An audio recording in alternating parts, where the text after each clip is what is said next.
Meus irmãos, a graça e a paz do Senhor Jesus, muito bom a gente poder estar aqui para estudar a palavra do Senhor, nesse que tem sido um chamado de Deus para a nossa vida, de acolhermos pessoas, de caminharmos com essas pessoas no início da sua fé, no início da sua caminhada com Cristo. Então é um grande privilégio poder estar aqui, ainda que de forma virtual, com você, participando desse momento de estudo da palavra.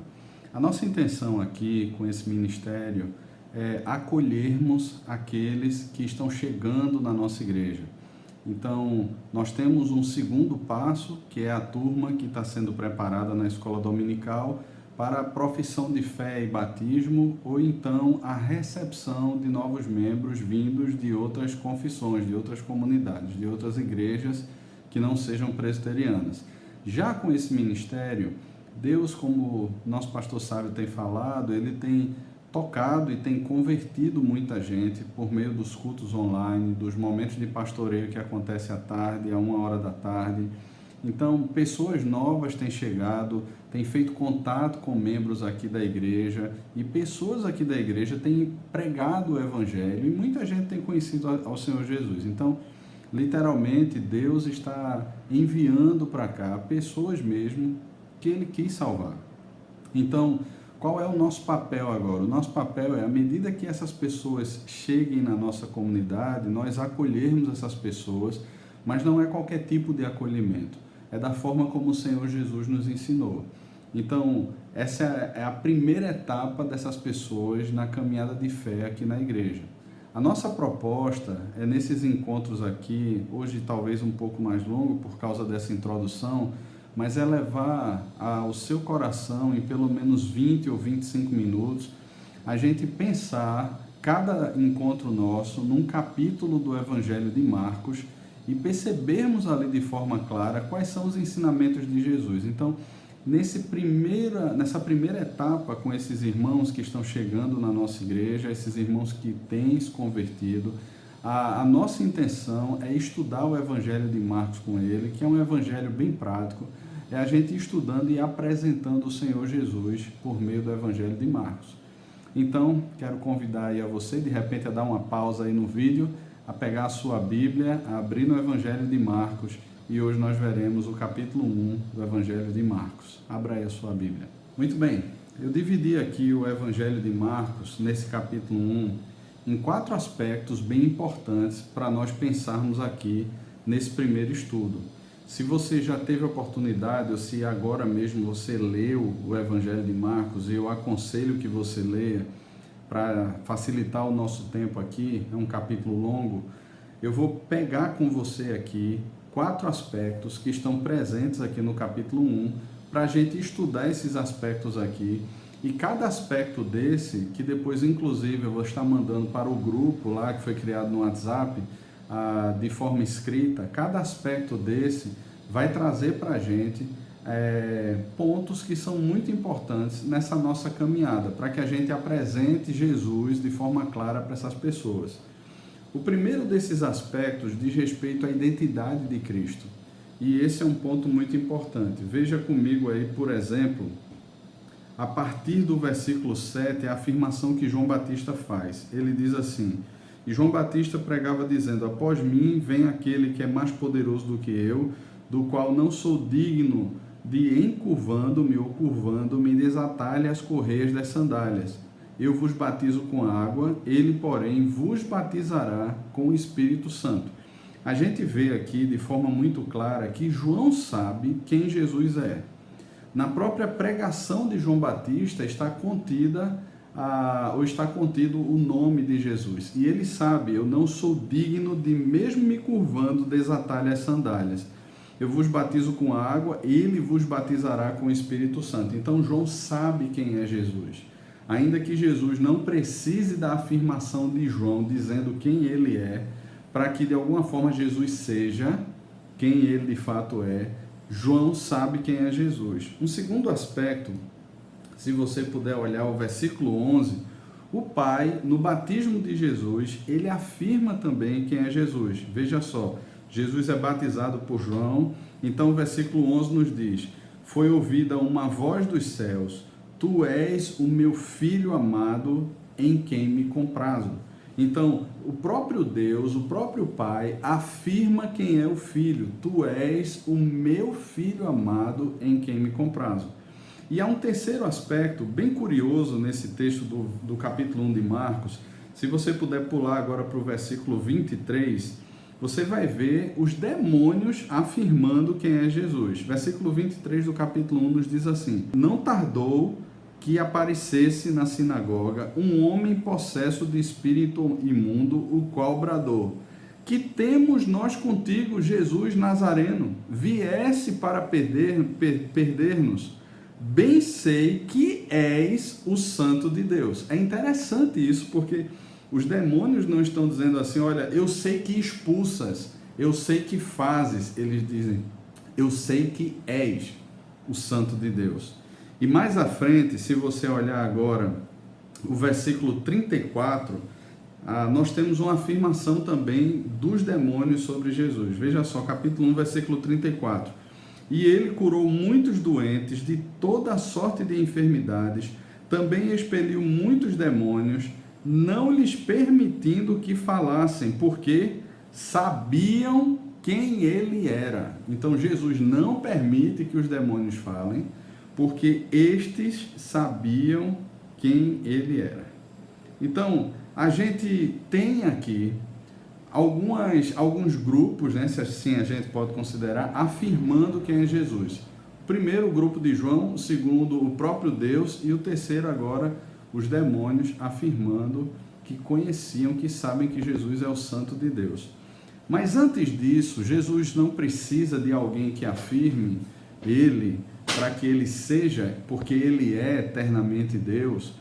Se você olhar agora o Evangelho de João, o capítulo 1, a partir do versículo 1 até o versículo 14, um texto bem conhecido, o Evangelho de João, capítulo 1, eu vou ler apenas alguns versículos aqui. Veja, por exemplo, o versículo 1, no princípio era o verbo, e o verbo estava com Deus, e o verbo era Deus. Ele estava no princípio com Deus. Todas as coisas foram feitas por intermédio dele, sem ele nada do que foi feito se fez. Mais na frente o versículo 14 vai dizer: E o verbo se fez carne e habitou entre nós, cheio de graça e de verdade, e vimos a sua glória, glória como do unigênito do Pai. Então nós temos aqui João afirmando que Jesus, ele é desde o princípio, ele é eterno, ele é Deus. O verbo estava com Deus e o verbo era Deus, ele estava no princípio com Deus, ele se fez carne, habitou entre nós, cheio de graça e verdade, e vimos a sua glória, glória como do unigênito do Pai. Então, João afirma aqui a divindade de Jesus e a encarnação de Jesus. Se você vai para Colossenses no capítulo 1, por favor, Colossenses no capítulo 1, você vai encontrar aqui Paulo também agora fazendo uma afirmação muito parecida com a afirmação que João faz no seu evangelho. Veja só, Colossenses 1, do versículo 15 ao versículo 17, diz assim: Ele é a imagem, falando aqui de Jesus, ele é a imagem do Deus invisível, o primogênito de toda a criação, pois nele, ou seja, em Cristo, foram criadas todas as coisas, nos céus e sobre a terra, as visíveis e as invisíveis, sejam tronos, sejam soberanias, quer principados, quer potestades, tudo foi criado por meio dele e para ele. Ele é antes de todas as coisas, nele tudo subsiste. Então, quando nós pensamos em Jesus, irmãos, não estamos pensando aqui em alguém que tem um problema ou uma crise de identidade. Jesus sabe quem ele é, Jesus tem consciência de quem ele é, o Pai afirma quem é Jesus, o próprio João já sabe quem é Jesus, porque ele foi revelado isso, e os demônios sabem quem é Jesus. Então, tudo isso afirma a identidade de Jesus. E um aspecto bem interessante, que não é narrado aqui no Evangelho de Marcos, na tentação de Jesus, mas que é narrado no Evangelho de Mateus. Se você puder ir voltar algumas páginas para o Evangelho de Mateus capítulo 4, você vai ver em que ponto o diabo ele ataca Jesus. A gente sabe que naquele momento do batismo, Marcos ele faz uma narrativa mais curta, mais enxuta, Jesus ele é levado pelo Espírito para o deserto para ser tentado pelo diabo. E lá o diabo chega para Jesus e diz o seguinte, primeira tentação, ele diz o seguinte, se és filho de Deus, versículo 3 do capítulo 4 de Mateus, se és filho de Deus. Veja agora, mais uma vez, o diabo afrontando e também colocando em dúvida, se assim a gente pode dizer, a divindade de Jesus. Versículo 6 ele diz de novo, se és filho de Deus, e mais uma vez, a partir do versículo 8, ele leva Jesus para um monte muito alto, mostra todos os reinos do mundo, a glória deles, e diz assim, tudo isso te darei se prostrado me adorares. Então, as três tentações que são narradas aqui, os três ataques do diabo aqui a Jesus, eles dizem respeito à identidade de Jesus. Se de fato você é filho de Deus, ou então, já que você não sabe quem você é, você se prostra aqui e me adora e eu vou te dar tudo isso. Então, o diabo ele ataca exatamente na identidade. E o que é que isso tem a ver conosco? A verdade é que em Cristo nós somos redefinidos. A vida toda a gente passa lutando para ser alguém na vida. A gente escuta muito isso dos pais. Meu filho, estude para que você seja alguém na vida. E geralmente nós respeitamos e honramos as pessoas pelos títulos que as pessoas têm. Pastor fulano de tal, presbítero fulano de tal, doutor fulano de tal, cicraninho que é engenheiro, que é professor, que é psicólogo. Nós geralmente colocamos a função como sendo uma definição do ser. Veja, em Cristo, tudo isso ganha um significado diferente, porque Jesus não precisou fazer para ser o Filho de Deus, porque Ele é o Filho de Deus, porque Ele sabe quem Ele é, Ele agora sabe também qual é a sua missão, sabe qual é o propósito, sabe qual é o seu papel. Então, da mesma forma, quando nós somos recriados em Cristo, quando temos esse encontro pessoal com o Senhor Jesus, quando conhecemos ao Senhor Jesus, a nossa vida agora, ela não passa mais a ser definida por aquilo que eu digo, ou por aquilo que as pessoas dizem, ou por aquilo que tem estampado na minha prateleira, dizendo assim, olha, você é fulano de tal. Eu sou redefinido agora, e sou ressignificado nesse sentido, pelo próprio Deus. Ele é quem diz que nós somos, e nós precisamos e vamos conhecer durante esse processo aqui, quem nós somos agora em Cristo. Nós somos filhos, nós somos amados, nós somos aceitos, fomos perdoados, fomos justificados, nós somos amigos de Deus por meio de Cristo. Então, irmãos, agora não é mais aquilo que eu digo ou que as pessoas dizem, mas o que Jesus diz. E essa é uma aplicação que nós podemos trazer. Em Cristo nós somos redefinidos por Deus, nós não somos quem nós afirmamos ser, nem o que os outros afirmam, mas agora somos afirmados por Deus. Somos quem Deus diz que nós de fato somos. Quem eu sou? Aquilo que Deus diz que eu sou. Um segundo aspecto que nós temos aqui no Evangelho de Marcos, que fica bem claro para a gente, é a questão da vocação. Se você observar o texto mais uma vez, você vai perceber comigo aqui como essa vocação está presente. Veja, a pregação de Jesus, ela consiste sempre numa vocação, num chamado. Ele diz, por exemplo, em Lucas, no capítulo 9, que aquele que quer acompanhá-lo, a si mesmo se negue, tome a sua cruz e dia a dia siga-me. Então, há sempre uma proposta de Jesus para segui-lo. Não adianta só essa questão de, Jesus diz quem eu sou e daí? Vou continuar vivendo a minha vida. Não, não é assim. Jesus afirma quem nós somos, Jesus diz quem nós somos, e agora Ele nos chama para uma caminhada com Ele, por meio dessa vocação santa. Então, antes nós vivíamos para fazer a nossa vida, saíamos todos os dias para matar o nosso leão, e pensávamos que o nosso trabalho dava significado à nossa vida, pensávamos que o nosso trabalho nos definia, pensávamos que o nosso trabalho era quem dava o nosso sustento, mas agora existe uma reinterpretação da vida por meio da palavra de Deus, por isso que o estudo da palavra de Deus é tão importante, que nos leva agora a perceber a vida de acordo com aquilo que Deus diz que de fato ela é. Então, Ele nos chama, Ele nos vocaciona para Ele. Então, se de repente você é um professor, se de repente você é um médico, um profissional liberal, um empresário, um comerciante, não sei a área de sua atuação, mas você não é simplesmente isso, ou não desempenha simplesmente essa função. Você agora é um servo de Deus, vocacionado por Deus, com uma intenção suprema, que é fazê-lo conhecido onde você está. Então a sua vida agora ela tem um novo significado, ela tem um novo sentido. Então, estou no trabalho, de que forma eu posso fazer Deus conhecido? Por meio da palavra, Deus vai transformando o meu caráter, e essa mesma palavra agora é um instrumento de Deus para a transformação de pessoas que estão ao meu redor. O meu alvo maior é fazer a Cristo conhecido onde eu estiver, é espalhar o Evangelho, que é o próprio Jesus, onde eu estiver plantado ou onde Ele me enviar. Então nós vemos aqui alguns versículos que falam sobre isso. Olhe comigo, por exemplo, o versículo 15. Jesus está pregando o Evangelho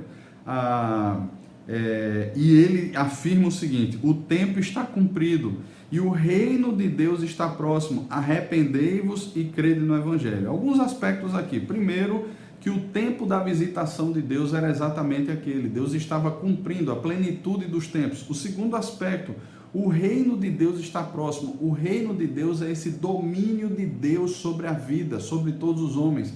Veja, a imagem daquele que não conhece a Deus é: eu me projeto, eu estabeleço o meu reino, eu faço o meu caminho, a vida é minha, eu faço dela o que eu quiser. Agora, quando o reino de Deus está próximo, ou seja, é Deus quem passa a dominar sobre o meu coração, então não é mais a vida é minha vida pertence ao Senhor. Mas isso não é um discurso vazio da boca para fora, mas é de fato como Deus, por meio da sua palavra e do seu Espírito, coordena agora a minha vida. Como é que Ele dirige os meus passos? Então ele diz: arrependei-vos e crede no Evangelho. Em Romanos, no capítulo 1, Paulo diz que Jesus é o Evangelho de Deus. Deus, quando Ele quis dar as boas novas aos homens, Ele enviou o seu Filho. Ele é a nossa boa nova, é Jesus. Um outro texto aqui, ou outros versículos, a gente pode encontrar do versículo 16 ao versículo 20, quando a gente vê algo mais aplicativo aqui. Caminhando junto ao mar da Galileia, viu os irmãos Simão e André que lançavam as redes ao mar porque eram pescadores. Disse-lhe Jesus: vinde após mim e eu vos farei pescadores de homens. Então eles deixaram imediatamente as redes e o seguiram. Pouco mais adiante viu Tiago, filho de Zebedeu, e João, seu irmão, que estavam no barco consertando as redes, e logo os chamou, deixando ele o barco. Eles no barco, a seu pai Zebedeu com os empregados seguiram após Jesus. Então, aqui especificamente a gente vê a vocação dos apóstolos, de alguns deles. A gente vai ter outras vocações aparecendo nos evangelhos. Entretanto, isso serve para nós também. E como aplicação, irmãos, aqui eles deixaram as redes, deixaram o barco, mas talvez a gente não precise deixar o emprego da gente, a gente não precise deixar a realidade da gente, mas o coração precisa deixar essas coisas. O coração precisa deixar isso para trás, pensar que tudo isso antes me garantia, pensar que tudo isso antes tinha um fim em si mesmo, que era simplesmente para que eu colocasse comida dentro da minha casa, ou para que eu realizasse os meus sonhos, os meus projetos. Isso agora tem um novo significado. Eu deixo tudo isso para trás e passo a seguir a Jesus, dando ao meu trabalho agora o seu devido lugar. É bênção de Deus, é porta aberta por Deus, é um privilégio servir a Deus naquele local. Eu estava vendo um documentário sobre os irmãos Wright. Os irmãos Wright eram protestantes nos Estados Unidos e em 1903 eles construíram o primeiro avião e eles fizeram esse avião decolar. Eles voaram com esse avião. Então, o documentário ia falando, e pelo fato deles serem crentes, é interessante que antes eles financiavam todo esse projeto, e não é porque não apareceram pessoas, mas eles financiaram todo esse projeto de construção do seu próprio bolso, porque na mente deles a filosofia era o seguinte: Deus precisa ser glorificado com os dons e aptidões que Ele nos deu. Então nós vamos construir isso, vamos fazer bem feito para a glória de Deus e não para a nossa glória. Eles poderiam ter se associado a outras pessoas e depois eles vendem os projetos para outros países e tudo mais, mas a princípio, e o que estava norteando tudo aquilo era a glória de Deus. Eles não queriam fama, eles estavam preocupados com a glória de Deus, com o que Deus estava dando a ele. Então, irmãos, a gente percebe aqui como aplicação que Cristo, ele nos dá aptidões, ele nos dá capacitações, ele abre portas para nós, mas em tudo isso, a nossa perspectiva de serviço agora é fazê-lo conhecido. É para que ele cresça, é para que ele apareça, é para que pessoas venham a conhecer ele e não mais para a projeção do nosso reino, do nosso nome, porque o reino de Deus já é chegado, o domínio de Deus. Há um terceiro aspecto que eu quero pensar com você aqui nesse estudo, e esse terceiro aspecto fala sobre a devoção de Jesus. Há um versículo apenas que fala sobre isso, mas se nós entendermos devoção de uma forma mais ampla, nós vamos compreender que tudo o que Jesus fazia, ele fazia de forma devota a Deus. Ele fazia tudo levando a glória de Deus, o ser de Deus em consideração, sem necessariamente ficar o tempo todo dizendo glória a Deus e aleluia por tudo que faz. Ele tinha consciência que ele era a revelação, a imagem perfeita do ser de Deus. Então, tudo o que Jesus fazia, ele fazia na presença de Deus e para a glória de Deus. Mas existiam momentos em que Jesus parava para orar, para buscar a Deus. E eu sei que o tempo de Jesus não é tão diferente do nosso. Muitas vezes a gente afirma que nós não temos tempo, que nós vivemos o corre-corre do trânsito, o corre-corre do dia a dia, que não temos tempo. Mas Jesus era assim, a agenda de Jesus, e principalmente se você faz uma leitura do Evangelho de Marcos, você vai perceber que a agenda de Jesus era extremamente lotada. O tempo todo pessoas requisitavam Jesus, solicitavam Jesus, as demandas, os pedidos eram tremendos. A quantidade de enfermos, de pessoas, de endemoniados que eram trazidos para Jesus, era muita gente. Mas Jesus não perde esse tempo devocional, esse tempo a sós com Deus. Veja o que diz o versículo 35. Tendo-se levantado alta madrugada, saiu, foi para um local deserto, um lugar deserto, e ali orava. Alguns pontos aqui importantes que eu quero pegar aqui com você. Primeira delas, alta madrugada. E eu penso que aqui o sentido é um sentido de prioridade. Conta-se a história, por exemplo, que Martinho Lutero era um homem que todos os dias, antes de fazer qualquer coisa, ele tinha 1 hora de seu momento, ou 1 hora de momento devocional. Ele orava e lia a palavra. Entretanto, quando ele tinha um dia atarefado, ou mais pesado, ele gastava 2 horas em oração e estudo da palavra.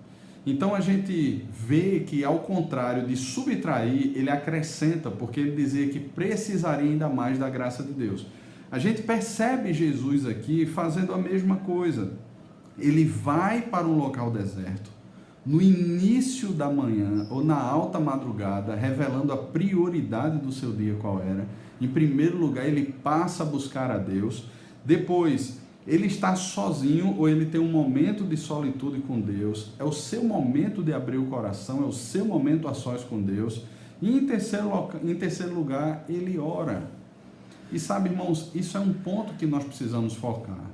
O apóstolo Paulo, ele fala em Filipenses 4 sobre as questões da ansiedade, sobre as preocupações que devem ser postas diante de Deus por meio da oração, muitas vezes por meio da súplica, mas acima de tudo com ações de graça. A gente vai encontrar Jesus aqui em vários outros momentos, orando, buscando a Deus. A gente vai ver que isso era uma prática dos homens de Deus do Antigo Testamento, do Novo Testamento. A igreja, quando ali na igreja primitiva, em Atos, no capítulo 2, a gente vai perceber que, a partir do versículo 42, eles se reuniam para a oração, para a leitura da palavra, mas também os crentes sempre mantiveram o seu momento a sós com Deus.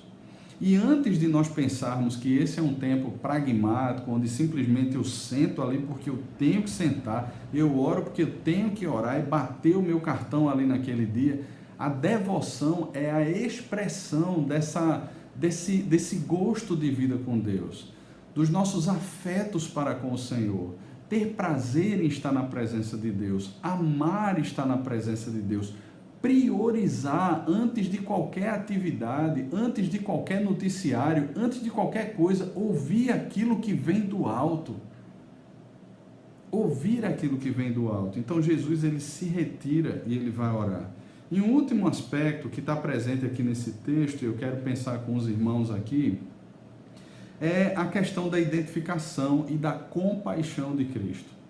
Um dos aspectos mais fortes nessa revelação do ser de Deus em Jesus é a maneira como ele se identifica e ele se compadece das pessoas. É muito interessante isso, irmãos, porque isso nos leva, já que Jesus ele é a expressão exata do ser de Deus, nós não encontramos compaixão apenas no Novo Testamento. Se Jesus, e de fato é a expressão exata do ser de Deus, e ele demonstra essa compaixão, ele se comove, as suas entranhas doem e impulsionam ele ao encontro das pessoas, Deus sempre foi assim. Não existe um Deus do Antigo Testamento e um Deus do Novo Testamento. Não existem divindades distintas nesse sentido. Mas Jesus é essa expressão do coração de Deus, se a gente pode assim dizer. Então, alguns versículos que expressam isso. Veja, o primeiro eu quero pensar com você, no versículo 21 e o versículo 22, nós encontramos aqui o seguinte: eles entram em Cafarnaum e logo no sábado ele foi ensinar na sinagoga. Maravilharam-se da sua doutrina, porque os ensinava como quem tem autoridade e não como os escribas. Ora, isso não fala sobre as boas obras como geralmente é pregado por aí, mas pense o seguinte: o ensino da palavra, à medida que Jesus alcança o meu coração, que ele revela para mim a salvação, isso me leva agora a ter compaixão das pessoas, não só dando uma cesta básica, mas pregando também o Evangelho. Jesus está pregando aqui, está ensinando, e ele ensina com autoridade porque ele fala da parte de Deus. Então não são as minhas boas intenções que me darão autoridade. Não é o meu título de pastor ou a minha formação num seminário ou em qualquer outra coisa que me dará autoridade, mas o que dá autoridade é falar tudo aquilo que ele tem nos ordenado, como nos diz Mateus 28. Jesus ele fala da parte do Pai, revelando a glória que o Pai lhe deu para ser revelada. Então, à medida que ele ensina, as pessoas percebem a sua autoridade, porque ele fala da parte do Pai. E isso é um ato de compaixão, irmãos. Veja, alguém já disse no passado que muitas vezes nós dizemos que amamos as pessoas, mas não pregamos o Evangelho para elas. E dizer que ama as pessoas ou que amamos as pessoas e não pregar o Evangelho é como a gente simplesmente pegar as pessoas que estão dentro de um trem, colocar um ar-condicionado no seu vagão, deixar aquele assento muito bem confortável, servir-lhes as melhores refeições, mas aquele trem tem um destino, que é o inferno. E a gente simplesmente está olhando as pessoas, a gente está vendo as pessoas indo para o inferno dizendo assim: olha, mas vão de forma mais confortável. Deixa eu dar isso aqui a você, deixa eu levar você para tal lugar, deixa eu conversar amenidades com você, mas quando eu não prego o Evangelho, eu simplesmente torno a ida das pessoas para o inferno um pouco mais confortável. E sabe, irmão, se amamos de fato as pessoas, nós agimos como Jesus. Nós vamos pregar o Evangelho. Em Mateus capítulo 9 diz que Jesus percorria cidades, vilas e povoados, pregando o Evangelho do reino, ensinando nas sinagogas e curando toda sorte de doenças e enfermidades. Veja, a pregação, o ensino e as curas, elas fazem parte dessa revelação de Deus. Então não adianta Jesus vir só como um bom homem, uma pessoa generosa, que transforma a pobreza em riqueza, que cura as doenças e não prega o Evangelho. O tempo todo Jesus está pregando o Evangelho, a palavra de Deus. Então, o ensino e a pregação da palavra, eles demonstram a compaixão de Deus, o amor de Deus. E um segundo aspecto, nós vemos aí, se você puder olhar o versículo 23 ao versículo 26, conta a história aqui desse homem endemoniado que chega e Jesus expulsa o demônio que está no corpo desse homem. Do versículo 29 ao versículo 31, Jesus é chamado, vai à casa de Simão Pedro, e lá a sogra de Pedro está com febre, e falam sobre ela, e Jesus vai lá, toma ela pela mão, e a febre deixa essa mulher, e ela passa a servi-los. Interessante isso. Ela é curada e ela não vai simplesmente viver a vida dela, mas ela vai servir a Jesus. E mais à frente, a partir do versículo 32, a gente vê aí outras curas, mas a partir do versículo 40 até o versículo 43, aqui a gente encontra um outro relato. Aproximou-se dele um leproso, rogando-lhe de joelhos: se quiserem, podes purificar-me. Jesus, profundamente compadecido, estendeu a mão, tocou e disse-lhe: quero, fica limpo. No mesmo instante lhe desapareceu a lepra e ficou limpo. Veja só, um homem leproso, naquele tempo um homem com lepra deveria ser colocado para fora, e deveria, quando pessoas estivessem passando por perto do local que ele estivesse, ele gritaria: leproso, leproso, denunciando a sua presença ali. Jesus olha para aquele homem e ele está profundamente compadecido. Jesus se identifica. Jesus não é como muitas pessoas que não se apercebem da dor do próximo. Não é como muitos que simplesmente olham, ficam condoídos por um instante, mas logo esquecem. Ele profundamente compadecido, é como se as entranhas de Jesus doessem. Para o grego, o centro das emoções era o coração, para o judeu eram as entranhas. Então era como se ele sentisse essa comoção profunda nas entranhas. E ele estende a mão e ele toca aquele que ninguém queria tocar. Ele se aproxima daquele que ninguém queria se aproximar. E sabe, irmãos, aqui eu sei que é como se fosse uma alegoria isso que eu vou dizer, mas nós somos esse leproso. Deus sabe que nós somos pecadores e mesmo assim Deus vem ao nosso encontro e nos toca. O problema é que com o passar do tempo a gente muitas vezes tem uma falsa impressão de que nós somos justos pela força do nosso braço.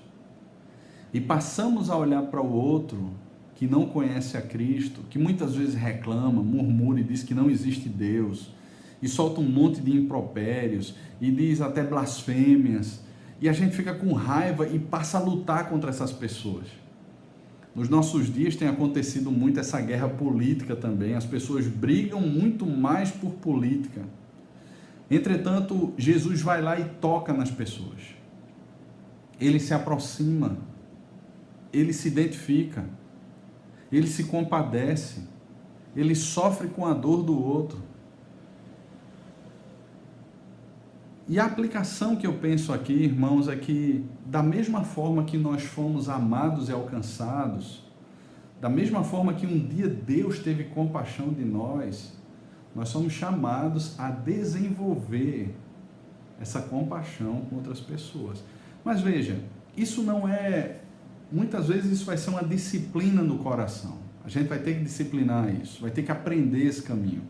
Porque não é natural, não foi o que nós aprendemos com os nossos pais, não foi o que nós aprendemos na escola, ainda que muitas vezes no discurso, mas muitas vezes o próprio discurso tinha um fim em faça o bem para que na próxima vida você venha uma encarnação melhor, ou então faça o bem porque as pessoas vão olhar para você e ainda que o alvo, entre aspas, não seja esse, mas você vai levar aquele tapinha nas costas, empresa do ano, funcionário do ano, voluntário do ano, qualquer coisa do tipo.